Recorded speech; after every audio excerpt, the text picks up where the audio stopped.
Have you ever felt the woods watching you? Imagine you step off a familiar trail just to clear your mind for an afternoon. The air is cool, the light filters through ancient trees, and the forest feels alive, but not in the way you expect. This is the story of Jamie Rivers, a lone hiker who wandered into a forest that was very much awake. Whispering back, Jamie was in his early 30s, an outdoor enthusiast, but also a man who'd been wrestling with grief and guilt he couldn't shake. He set out that morning with nothing but a backpack, a paper map, and a stubborn hope that maybe a few days away from everything would help him heal. But the forest he entered had other plans. He built a small campfire in a clearing, but every time the wind gusted, the flames flickered sideways as if pushed by invisible hands. He spoke aloud, to the forest, to himself, to the ghosts he thought he heard. He tried to reassure himself, it's just your mind playing tricks. But the forest was playing its own tricks too. At its center was an ancient stone altar, half swallowed by tangled roots and vines. On instinct, he placed it on the altar like an offering.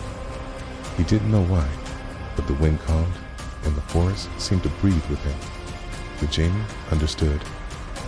Jamie, exhausted but grateful, followed.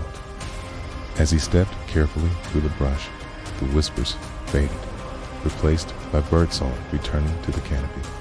In the shadows between the trees, something ancient began to take shape. You may go if you promise to carry our story. And, deep within the ancient woods, the whispers still echo, a promise that the forest remembers those who listen. It looked centuries old, covered in strange carvings that glowed faintly in the moonlight. Sometimes, the wildest places just want to be heard, and when they whisper back, they can save you, too. Its eyes glowed with a soft green light, not menacing, but impossibly old and sad. He built a small trailhead sign warning hikers, don't go alone, respect the forest, ask for the guardian's blessing. He would tell anyone who'd listen that the forest could trap you if you were careless, but it could also lead to your home if you were kind. Jamie was frozen with fear, but deep down, he felt something else too, relief. The whispers that once sounded threatening now felt like a chorus urging him to listen.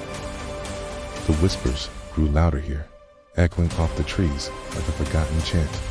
At first, it looked like any other national park, mossy trails, birdsong, sunlight dancing through the canopy.